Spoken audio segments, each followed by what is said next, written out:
Declarado Patrimonio de la Humanidad por la UNESCO desde hace más de 30 años, el Palacio de Versalles es uno de los lugares más visitados de Francia. Así es que, bueno, ¿quién mejor que nuestro guía, el querido amigo de toda la familia Europa Outlet, José Luis, a quien saludo y luego nuevamente le digo gracias por estar aquí? Me gustaría mucho que a través de este espacio nos pudieses comentar sobre la historia y todo lo bonito que es este sitio. Adelante. Hola a todos viajeros de Europa Outlet, daros la bienvenida de nuevo y un placer hoy estar con vosotros porque vamos a hablar del Palacio de Versalles. Y espero que esto os ayude un poquito a despertar la curiosidad por lo que yo considero que es el Palacio de los Palacios. Quiero decir, si hay un palacio en Europa que uno debe de conocer es Versalles. ¿Por qué? Porque si os dais cuenta, hay un rey que se llamaba Luis XIV, intentó construir un palacio que fuera la envidia de todos los palacios que había de todos los reyes. Y que todos los reyes soñarían con tener un palacio como el Palacio de Versalles. Para ello, se fue a las afueras de París y allí, con cerca de unos 2.000 obreros, imaginaros, comenzó durante 40 años a construir lo que sería el Palacio de Versalles. ¿Qué hay que ver? ¿Qué tenemos que ver en el Palacio de Versalles? Bueno, sobre todo hay que hacer referencia a uno de los grandes ingenieros paisajísticos del momento, que fue Lenotre, que construyó los famosos palacios de Versalles. Sabéis que los palacios de Versalles tienen las fuentes que se consideran más bellas y es un espectáculo. El espectáculo de las fuentes y los jardines de Versalles son considerados de los mejores del mundo. Así que tenéis oportunidad, porque no siempre están disponibles, en algunas fechas, sin duda merece la pena pasear y conocer los jardines más bellos de Europa, del gran paisajista Lenotre. Y luego tenemos otra parte dentro del palacio, que son los lugares donde existía la residencia real, donde se construyeron para la vida cotidiana. Yo os doy una pequeña pausa para que os imaginéis un momento. Imaginaos la cama del rey. Allí delante hay una barandilla donde se sentaban 8, 10 nobles que se sentaban con sus pelucas blancas, con los polvos de talco, vean ustedes, esperando a que el rey se despertara. Entonces todos estaban esperando a que despertara el rey y hablaban, cuchicheaban. El rey abría un ojo y decía, ¡oh! El rey ha despertado. Era todo un ritual, ¿sabes? Que se veía y parecía un honor, imaginaos estar allí, pero poder sentir que el rey pudiera estar cerca de ellos. Así que bueno, el rey, digamos, convirtió todo eso en su centro de poder y por eso se llama además el rey Sol, porque fue el rey que en su momento fue el más poderoso que hubo en Europa. Una anécdota también, imaginaos que él hacía ahí muchas fiestas, le gustaba, era un hombre amante también de la música, y una tradición habitual en él era que a él le gustaba, sobre todo con las señoras, ¿sabéis lo que es un cabrito, un cerdito pequeño? Le ataba normalmente al cuello una joya y lo soltaba entre las señoras de tal modo que todos los hombres, los caballeros, para quedar bien con su dama, salían corriendo detrás del cerdito para ver quién le podía quitar exactamente ese anillo o esa piedra preciosa y regalársela a su amada. Evidentemente se le orgullo todavía de la fiesta. También Luis XIV era muy aficionado al teatro, ahí se realizaban exposiciones teatrales, pero sobre todo era el lugar de las intrigas también, donde decían todas esas historias, donde se entrevistaban guerras, alianzas entre Europa. Así que muy interesante, porque el Palacio de Versalles es la historia de Francia desde el siglo XVI hasta la Revolución Francesa, cuando el pueblo toma Versalles, toma prisionero a Luis XVI y a su esposa María Antonieta, y ahí cambia el rumbo de la historia de Francia. Pero durante 150 años estuvo allí. También, por ejemplo, personajes de la talla de Napoleón pasaron un tiempo en este palacio. Pero bueno, comentaros, y esto también lo podéis visualizar, yo os lo recomiendo. Hay un salón ahí en Versalles de estilo rococó, que es un estilo así muy recargado, pero este salón de los espejos. Y ese salón, eh, Karina, te recomiendo sin duda, si algún día vas al palacio, que no dejes de visitarlo, porque podríamos considerarlo uno de los salones más bellos del mundo. Yo les digo también, yo os comento, digo, ese lugar no solo es importante por su belleza, sino sabéis que ahí firmó un tratado que fue muy importante en Europa, que fue el Tratado de Versalles. Tratado que da fin a la Primera Guerra Mundial, que como sabéis acaba en el año 1918. Así que Versalles no es solo arte, los grandes ríos, sino también el lugar donde han ocurrido momentos históricos de la historia reciente de Europa. Mira, ahí está, ¿ves? Lo que nos acaban de poner, ese es el famoso Salón de los Espejos, y sin duda podríamos considerarlo, como os digo, un salón fascinante. Todavía hoy en día, cuando uno entra, deslumbra, ¿no?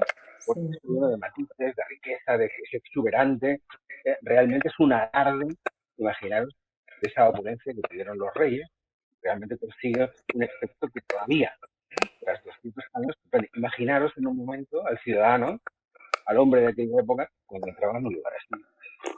Pues mi rey, grande y poderoso, ¿no?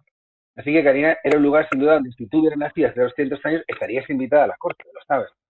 Allí te Sí. invitarían a esos bailes, te invitarían a esos cócteles que tenían. ¿Y sabéis ahí qué se tomaba ahí en ese palacio? Champán. Porque, ¿sabéis? Os Mm. voy a contar una anécdota, si me permitís. Y es que Luis XIV, ¿sabes? Tenía gota. Y su médico le recomendaba, querido Luis, lo que yo te recomiendo para estos problemas de la gota es que te tomes unos vasitos de champán. Así que imaginaos, Luis se tomó sus vasitos de champán y se ponía muy contento. Y así que todos los nobles decían, oye, mira, el rey se toma esto, se lo pasa muy bien, pues nosotros también. Así que el champán comenzó a ser habitual en la aristocracia francesa y en Versalles. Por eso todavía hoy en día pues, conocemos la famosa bebida francesa que es el champán. ¿Tú conoces el champán, Karina? ¿Te gusta el champán? Me gusta y me gusta más cuando lo veo allá en Francia. Claro, imagínate, ¿sabes? Imagínate. Por cierto, el champán es algo, en Francia, no sabemos por qué, sabe de otra manera. Claro. Sí, es Bueno, pues verdad.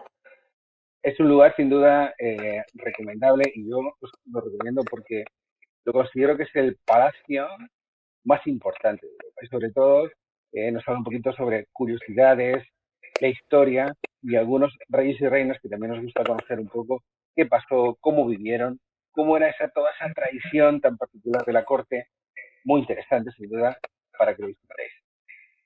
Sí, en verdad que la visita a Versalles, José Luis, es una de las que más gusta a todo el viajero. Exactamente. Particularmente no me la pierdo cuando tengo la oportunidad de viajar a París. ¿A qué distancia más o menos está de París el Palacio de Versalles? Está aproximadamente a unos 40 minutos, a unos 30 kilómetros de nosotros, bueno, quiere decir que no está en París mismamente, porque también tiene una razón. Luis XIV buscó un sitio para estar apartado un poco del bullicio y sobre todo él se apartó con esa idea de traer a la gente que era cercana a él. De tal modo que él invitaba al palacio y quien no era invitado se quedaba fuera de las fiestas. Claro, No te claro. preocupes, Karina, que a ti te hubiera invitado, yo lo sé. Oye, estas historias me recuerdan a varias películas. La primera, sabes que hay una que se llama Los Tres Mosqueteros, que me parece Sí, que claro. aquí actúa Orlando Bloom, que se ve precioso todo esto que nos has contado, estas batallas, ¿no? De espadachines dentro del Salón de los Espejos. Y esto otro que me cuentas de que en esa época, bueno, que te invitaran a ti allí al palacio era un honor. Es como la película de Alicia en el País de las Maravillas, ¿no? Con la Reina de Corazones, que no cualquiera, ¿verdad? Entonces, bueno, viajar allá, Por José cierto, Luis. Dime, dime. te voy a dar una recomendación. Deberías estar muy contenta porque yo a veces pienso, tú imagínate una cosa muy curiosa que yo les cuento cuando viajamos. Digo, miren ustedes, las señoras, que ustedes están guapas, tan morenas, bronceadas, tan atractivas. Y en aquella época lo que era de moda era estar muy pálidas, muy blancas, prácticamente translúcidas, porque se pensaba que si tenías la sangre azul, evidentemente, pues eras como de mayor nobleza y tenías una mayor alcurnia. Por eso, eh, imaginaos las señoras de aquella época, justo antes de las fiestas, ¿sabes lo que tomaban? Wow, Vinagre, tomar vinagre, wow, para que la piel se les pusiera más pálida, y así todo el mundo dice, qué belleza! wow, qué belleza. Exactamente. Así que vean cómo sufrían en aquella época también las señoras por estar atractivas y guapas. Wow, cómo va cambiando con el paso del tiempo la moda, es increíble. Exactamente. Esos vestidos también de cada época, ¿no? Esos zampones. Yo me pregunto también, bueno, en estas películas donde se puede observar cuando las damas salían de los jardines acompañados o alguna celebración, bueno, aquellos vestidos. Se puede ver mucho también, ¿no? Hacia aquí dentro del Palacio de Versalles también hay muchos cuadros, pinturas, donde el viajero puede observar incluso los aposentos, ¿no? Todo, por ejemplo, la Con sus vajilla muebles, real. ¿verdad? exactamente, los monos originales que pertenecían a los reyes, se ven escenas que ocurrieron históricamente, que están representadas en el palacio. Entonces tú ves cómo era el, todo el proceso, digamos, de lo que era la vida cotidiana del rey y de su reina, porque todos ellos tenían lo que se llama un protocolo. No era como nosotros que nos Sí. levantamos, que vamos al baño, vamos a la cocina, llamo por teléfono, no, ellos decían, ¿y usted qué le va a hacer? La señora le pone los zapatos, se levanta, la señora le pone el abrigo, era todo un Sí. ritual que diariamente se hacía. Oraciones, misa, pues el desayuno, etcétera, etcétera. Oye, José Luis, en esa época, ¿cuál habrá sido la profesión más incómoda? ¿Limpiarle el culo al rey? No sé, la función más incómoda, pues yo creo, imagínate lo que tendría que ser, yo creo que sirviente de un rey, ¿no? Porque los sirvientes de los reyes eran personas que estaban cerca del rey y esto era positivo porque tenían cierta influencia, pero también podían caer en desgracia y cuando caías en desgracia del rey era el fin. Sí, Entonces yo lo considero como que estar muy cerca del rey tenía esa doble versión, ¿no? Era positivo, pero también puede ser muy negativo. Y sobre todo yo me imagino que en aquella época, que yo llamo la profesión con mayor riesgo, eran los catadores de comida. claro, claro. Imagínate, con tantos enemigos que se tenía un rey, ¿no? Muchos de ellos que evidentemente, desde rivales políticos hasta reyes de otros países, como el de Inglaterra o el de España o el propio Papa, que a veces no contaba con su favor, pues evidentemente unas gotitas de vez en cuando. Así que ellos tenían catadores de comida que tomaban la comida del rey antes de que él la tomara. De tal modo que, Y luego, imagínate, rey, te, te tomabas te tomabas tu trocito de carne y todo el mundo mirándote a ver si te morías. así de, Está muerto, pues podemos comer, ¿no? Oye, muchas gracias hasta mañana, ¿sabes? sí. Así que Uy, es una profesión, esa yo creo que era una profesión a tener en cuenta. Entonces luego no la elegiría. sí. Oye, por qué usaban estas pelucas en esa época? O sea, ¿era también por higiene o por cuidar algo o por época? ¿Cuál era la No, razón? la higiene absoluta. Esas pelucas además eran muy poco higiénicas. Eran el lugar donde residían muchos pequeños insectos que hoy no serían nada recomendables. Es una cuestión también un poco, a veces digamos que se establecían modas y tiene que ver también con la calvicie masculina. Mm, Imagínate, pues en cierto modo el pelo podríamos verlo como algo, un síntoma de debilidad. Y imagínese un rey, hoy en día pues un rey calvo no podría, no pasaría nada, pero hace 250, 300 años, pues evidentemente no era esa idea de ese síntoma de debilidad que podía tener un rey. Así que qué mejor que disimularlo pues con una peluca. ¿Y qué ocurre? Pues como te comentaba, cuando un rey llevaba algo o hacía ostentación de algo, pues enseguida los nobles tomaban pues ese eco de cómo era la moda del rey, cómo le gustaba llevar la ropa, el color, igual que la reina, todo era, digamos, un poco esa especie de imitación. Pues, por ejemplo, si tú vas con un vestido de Versace, pues tu amiga dice, oye, Versace te veo bastante belga, pues al día siguiente se compra otro. Yo voy a comprar otro. Así claro. que así es igual. Y sí, exacto, sigue siendo igual, exactamente, sigue siendo, o Claro. sea, siempre ha habido gente que es, pues, grande arquetipo y a quien seguimos, ¿no? Sí. En muchas cosas, en muchas cosas. Hombre, Luis XIV era un hombre que la historia quizá no le trata con mucha justicia, pero imagínate un hombre que gobernó un reino durante 70 años, se convirtió en aquella época, sobrevivió a guerras, enfrentamientos en Europa, a grandes potencias que lo intentaban destronar, incluso a reyes muy poderosos, digamos, que se enfrentaban a él.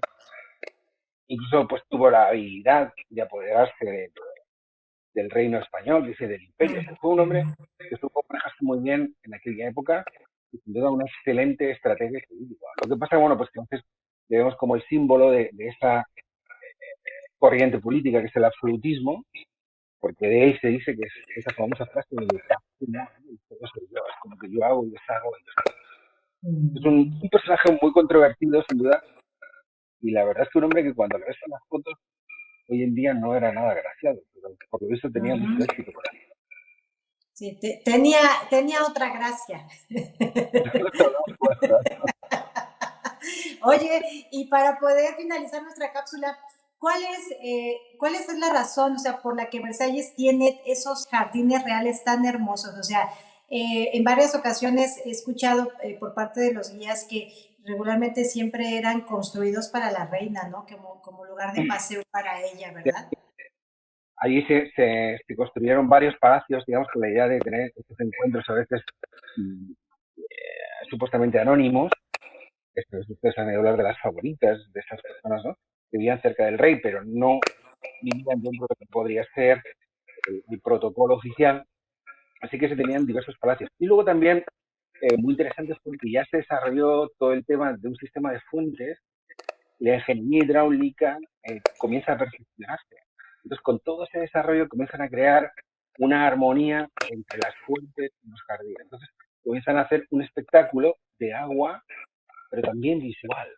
Porque el agua también crea ese efecto sonoro, pero también esa visión, esa imagen con esas bonitas fuentes. Imagínate sirenas, ángeles, personajes de la mitología griega, Poseidón. Entonces, bueno, pues todo eso le da un encanto muy especial. Y sobre todo los jardines de Versailles, yo os lo comento así muy sencillo, representan la dominación del hombre sobre la naturaleza. Ya, Hasta el hombre wow. dice, busco la perfección en la naturaleza y la hago y la modelo en este estilo. Y por eso se considera que los jardines de Versailles serían los jardines más bellos. Sí, claro, súper bonitos. Fíjate Eh, que es algo fascinante cuando tú estás allí, puedes pasear, tomar fotos y bueno, cuando estás allí parado en ese sitio te logras remontar a esas épocas y a través de la imaginación logras escenificar en tu mente esas épocas de cuando paseaban por allí y bueno, cuántas historias allí, José Luis, en ese palacio de Versalles no se guardan, ¿no? O sea, como decimos, si las paredes hablasen, bueno, qué cosas no nos contarían, porque guarda tantos datos históricos que justamente por eso el material de Versalles, si tú vas, quieres comprar algún video, es muy largo, porque bueno, explicar cada sala, cada salón, cada época, cada persona que ha vivido allí con el paso de la historia es inmenso. Así es que pues yo te invitaría a que si quieres viajar y conocer, querido viajero, el Palacio de Versalles, bueno, pues es una visita que no te puedes perder, es un tour que puedes también solicitarnos. Y bueno, querido José Luis, en caso de que alguno de ellos esté interesado en realizar su reservación, ¿con quién pueden hacerlo? bueno, pues evidentemente, Karina, os recomendamos que con Europa Outlet. Así que os estamos esperando.